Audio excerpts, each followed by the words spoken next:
Can you explain that? What do you mean they took it away from them? They were given awards, and why? Because they were honorable, like a Bronze Star, Silver Star, or something. Because they were too young to be in the Army. They took the medals away from them. This happened after the war. I don't know what year.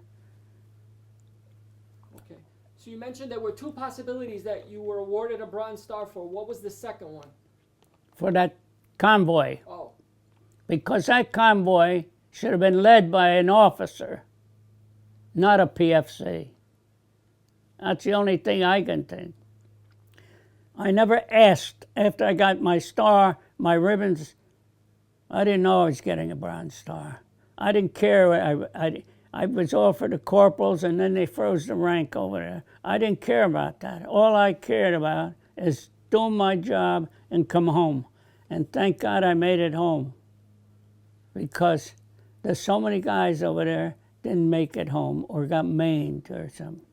When you were there, did you expect to die? I think I did. I used to cry and I say, I don't think I'm going to make it out of here. I mean, that's what we expected. We didn't expect that, we were going to leave that area. It's so damn cold in North Korea. It was 30 to 50 below zero. Anybody knows that. They don't care about us anymore. They don't care about the veterans. Nobody cares about veterans anymore. That's the way I feel. I try to help veterans out in my area here. Go to Lions Hospital, get taken care of. A lot of people don't want to go, but yet you find a lot of people lie when they're veterans. They said they got this, that, and the other. They never did. I belong to groups in Lions. Anger management. I guess being over there, fighting, going through hell, coming home and getting married, which was my mistake 1 week after coming out of the Army. I find this true with a lot of veterans, that I sit with anger management. A lot of veterans go through terrible things. It's hard to get rehabilitated in no time because you're in the war and all you've got to do is worry. You got to kill, kill, kill. A lot of these veterans I sit with every Monday afternoon. There's about 12, 15 of us. Mostly of Vietnam. I'm the oldest guy there. A couple from Iraq. They all have the same problem.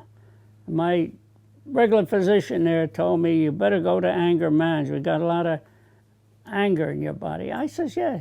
I mean, you're married to the girl, didn't work out, a lot of fighting. A lot of guys are in war. Some people say, well,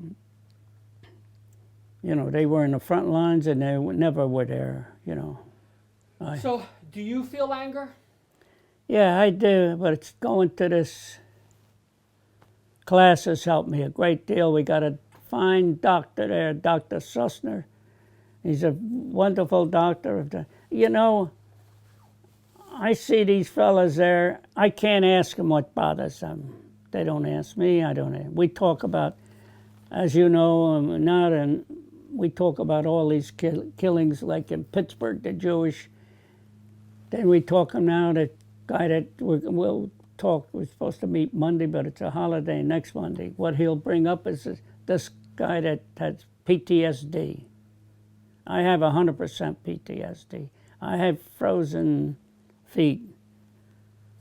I went to my doctors at the VA, psychiatrist, because psychiatrists years ago used to talk to the patient. Now they don't talk to them.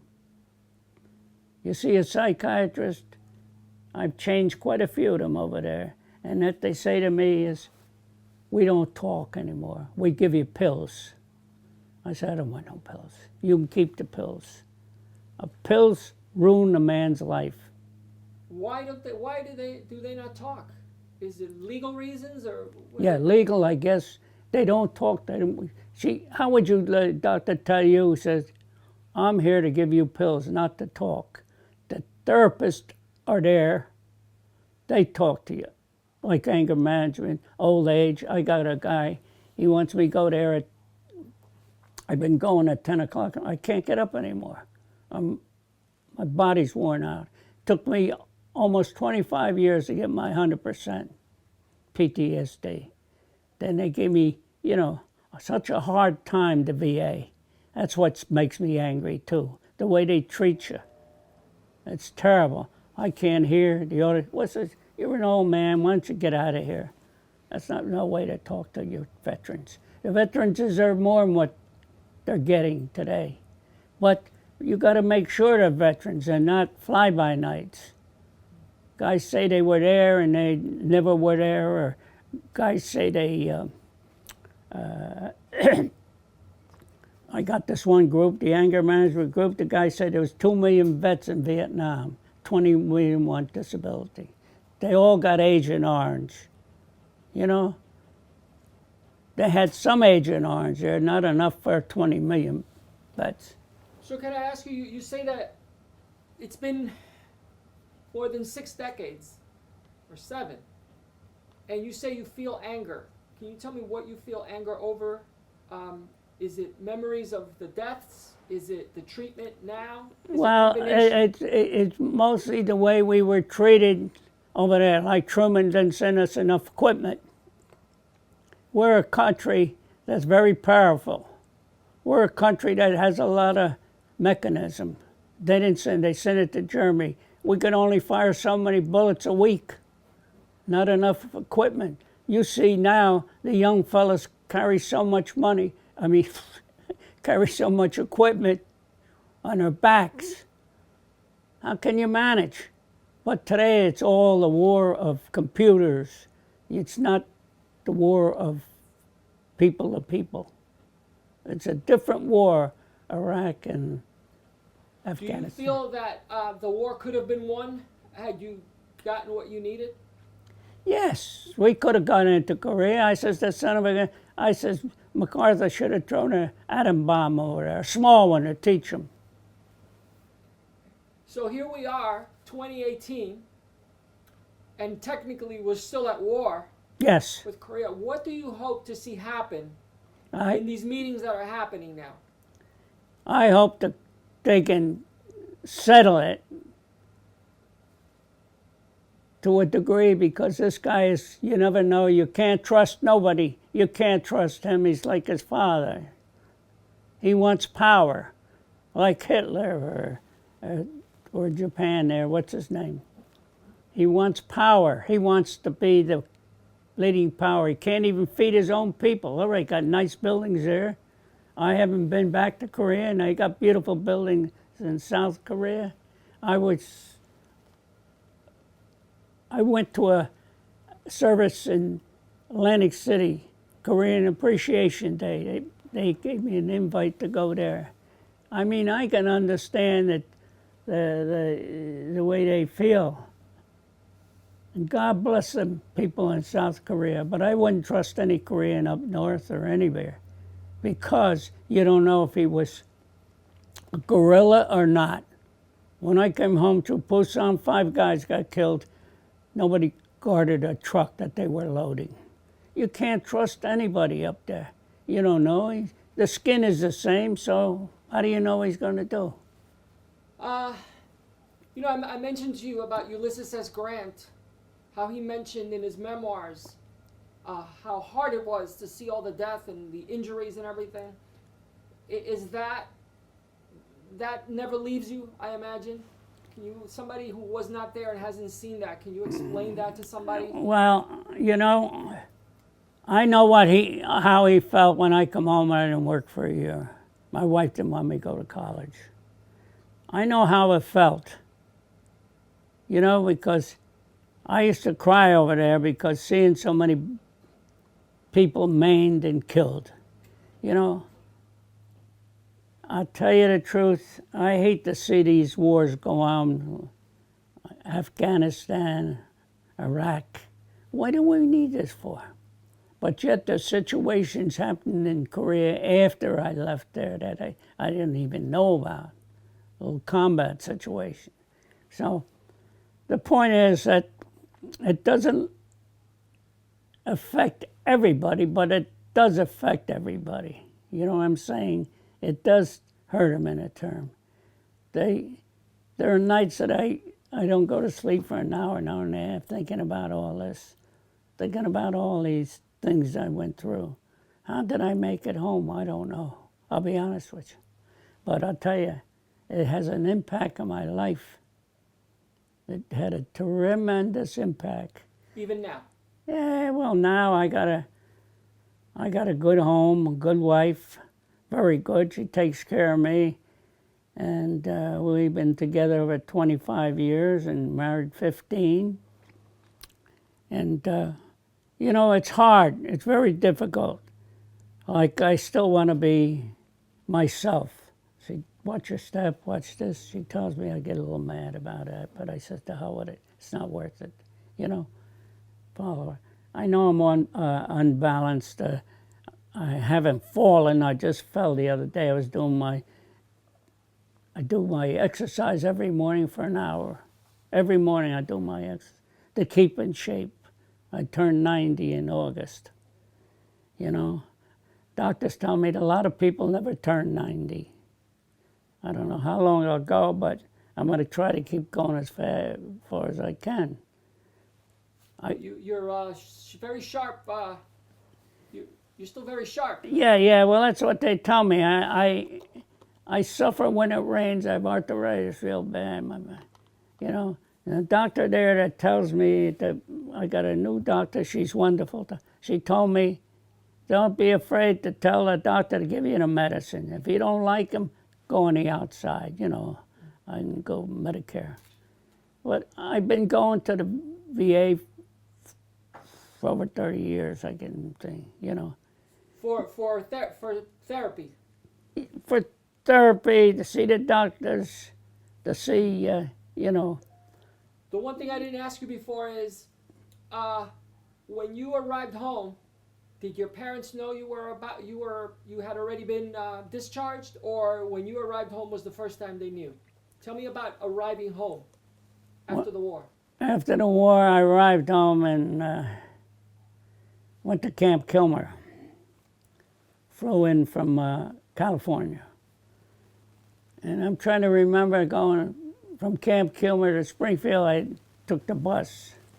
I remember when I got off at one bus in Springfield.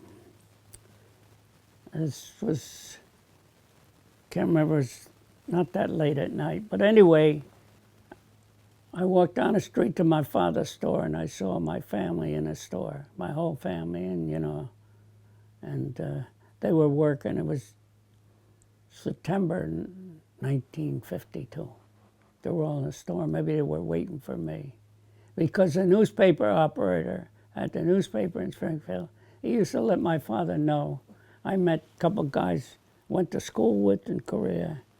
I met one guy from Kenilworth. I met him at the mailroom one day in 1951 at Christmas. He's sitting in a Jeep, and he calls my name by first name. And I said, who the hell knows me over here? But I walked over, it's a good friend of mine. Went to school with good friends. Then I met another guy from Springfield. He called me as I was driving my Jeep somewhere along the line there. But, you know, there's a lot more experienced guys. I'd taken second lieutenants up there. What was your family's reaction when they saw you? Oh, they were thrilled to death. They were, you know how they are. They kids hugged, and my sister was, kid sister was 12 or 13 years old. Now I don't talk to her for 30 years. So everybody was elated. Yeah.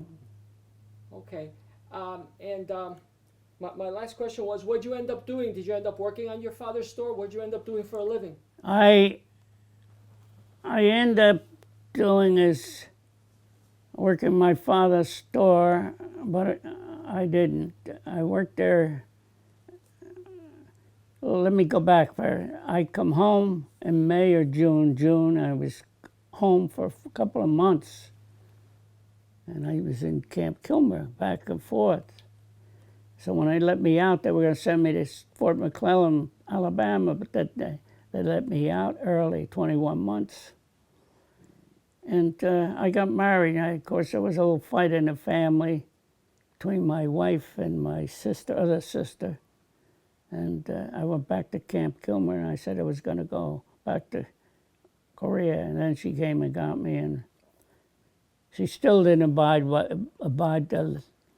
what she told me she was going to do, and she didn't follow through. I was married 18 years. I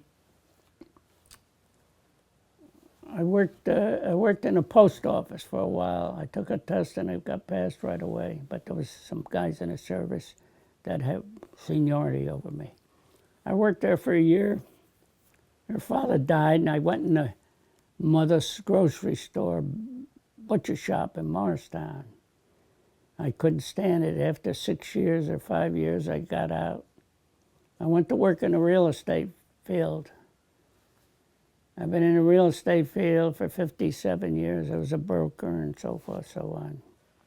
I did well, but I could have done better because I had a problem. My first wife, she was out to get me. She used to follow me, trail me. I used to go to Italian club on a Wednesday night and go bowling. She used to follow me. Do you feel that your experience in the war affected your relationships with family, with your wife? A lot of veterans talk about, there's a high divorce rate that they, especially those in combat. Yeah. It affects their personal life. Can you Absolutely. tell me how that affected you? Yes. In other words, when the war is over, it's not over. No, it's not over. It's never over. It's a forgotten war that's never over. Korea. The other wars are the same. How would you like, I got a kid from, Spanish boy from Iraq or Afghanistan, comes home, belongs to my group up here. He comes out of the plane and sees his wife is pregnant. He says, I've been gone for a year and a half. What the hell is she pregnant? His best friend. He went crazy. That's what happens with these people. They go crazy when something like this happens. They go crazy because they're taking this narcotics, which is no good. I know my wife won't let me take narcotics. I never took narcotics. I tried it. I had 3, let me see, 1, 2, 3, 4 therapists at the VA. Now I'm down to 2. One guy retired. Another girl took his place, and I went to her once. She says, don't get too close to me. Well, I can't hear you. So I dropped her. I'm not going to kiss you or do nothing. I'm not going to attack you. What do you think, I'm crazy? Then I got these other 2 fellas that are good to me. Then I belong to the Korean group. Guys who were in Korea. Been going there a long time. I don't ask the guys what'd you do. We talk a little bit once. One guy worked in a half-track missiles. Another guy was in artillery with gas, in case we're going to use gas. But I wore my other hat. I only been wearing this hat for 2 years. I wear a white hat. This Korea got a label. I never told anybody I had a Bronze Star. I never say. My parents didn't know. I never explained anything to them or my brother. But I start wearing this hat, and one guy in the Korean group said, what'd you get this Bronze Star for? I said, I don't like to talk about it. The worst part I don't like to talk about is hitting the bunkers, when you either kill them or you burn them. I don't tell nobody that. First when I'm saying that to you, I didn't even hope my wife did. But the point is, you never forget. You lay, go to sleep, you think about things you never thought of before in the last. Why did it take me You know, you got all these veterans from Vietnam. That war was about 20 years later. I'm 20 years older than these guys. You know what I'm saying? And I'll tell you, guy asked me, my help, I says, I don't discuss it. I don't want to discuss it. I said, didn't you get a Bronze Star? Nobody in my group got a Bronze Star. Even I don't discuss it, what a guy got in, anywhere. Like my cousin, the lieutenant, got a Silver Star over in Korea. I read it in the paper. The only paper I read over there, it was his name, captured 13 chinks single-handed. He got the Silver Star, promoted to captain. Even when I come home, we didn't discuss it. And then I know what I read in the paper. That was enough. I can't talk to them. Because I listen to a lot of guys. I meet a lot of guys. You can't believe everybody. I think everybody should learn more, and they're not in this. You're a teacher. A girl asked me, why don't you come, Mike? I said, sure, call me. I think I had another guy in my old people's group, was 92 or 3, was a machine gunner in the Second World War. He used to go to speak a lot of schools. But people don't want you no more. Whether it's the school or the teacher, I don't think it's a teacher. It might be the school. I say to you, if you're a teacher, you should ask some of these people to come and talk to your classes. Like I said to a woman, Chinese girl, says, do you know that the Americans fought the Chinese? She says, oh, no. The Chinese fought in the Korean War. They fought the Americans. But they don't know this. There's a lot of people in this country don't want to be bothered knowing or telling their children this. They watch TV with all the murders and everything. They get the guns. These kids today, it's ridiculous. Like this guy in California the other day. If he got better treatment at the VA, you'd have been better off. Why are you taking the pills for? Some guys go to VA and get pills, and they sell them. What do you know what specific pills are being given out? Can't remember the name of it. Is it antidepressives? Yeah. It's all depressants. This is what bothers me. You have people trying to help the veterans, doctors, the so-called doctors. They're going to give every patient these pills to take. They're going to go off their noodle once in a while. They hit their wives. We don't know everything. They don't talk about that. The one guy talked about it was pushing his feet through the windshield. When you go to these sessions with the veterans, what are the younger guys telling you? What's bothering them? What's their issue? They don't talk as much. They don't talk as much. A lot of guys don't talk about the issues with them. They'll talk about the new experiences that we're going through. That's what comes up with the doctor. He's the one that sets the program. He knows what he's doing. We don't. Because if you talk about different things, I got a guy, he wanted to kill Jane Fonda when she came to Jersey in what year, 70s or something. He wanted, Vietnam vet, wanted to kill her. Had the gun ready and ready to go. I don't ask him. Once in a while I kid him about it, I says, do you feel that way today? He says, no, I changed. They all feel, like today somebody cut me off, I would get mad. My wife's in the car, I wouldn't say nothing. If somebody cut you off, all these veterans would stop. Raise hell, get a baseball bat. They all have anger in their system. I got one guy there, you should see him. He can fight 5 guys. He's either Spanish, Italian, or whatever, mixed breed. Nicest guy in the world. But he always gets himself in trouble. So there's an overwhelming feeling of betrayal among veterans. Is Yes, that it? yeah, I think so. They're being betrayed by the wife or not, I don't know, it's By the country or just everything? everything. I mean, you know, they can't settle down. So my last question is then, if there is a veteran watching this who feels the anger, who feels betrayed, what would be your message to them? What could you tell them? You saw it all. Well, I would tell him, get yourself a therapist, go to anger management. See, all the guys that go to this anger management have to be combat vets, you know, on the battlefield.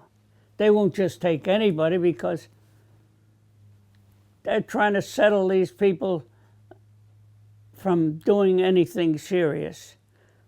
You know, a couple guys were in a group, had to go to this group. One guy, you know, when a guy's in prison, you know, I forgot what the word is they call it, had to be mandated to go to this class. Because they're doing serious things with whatever they're doing, you know. They go off the deep end. So your message is, see a professional, get help, because you can get help. You can get help.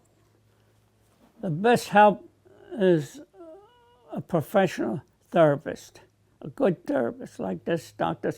Eisenstein. Somebody to talk to every week or maybe twice a week. Make you understand what's going on in this world, you know. And you've seen the veterans that have done that, you've seen them get better? Yeah, they seem to be acting a lot better. And when we leave the class, we always kid around and talk, joke around, you know, to stimulate. Then they go, I don't go because it gets late to, this Sussner has a class with combat vets, trying to help them out with being in the war fighting. I'm 20 years older than a Vietnam vet. I try to straighten myself out, even though I had a lot of anger with my first wife. She cleaned me out. I had successful. And it ruined me, you know. And I knew how to handle myself the best I could. I've been before judges. They treat me good, you know, like for support. I got so many stories out there, you know. People, even my own two brother-in-laws, never saw combat. One left the States, one was on a boat. The way they act and talk to me. And of course my father had property, I handled it. My father wanted me to take care of it. I said, it's your son. I want you to do it, nobody else, you know. They get mad at me because they think I had a beautiful home, my first wife, you know. I like my home here. I got a place in Florida, which I want to go and spend more time. That's the only thing that gets me.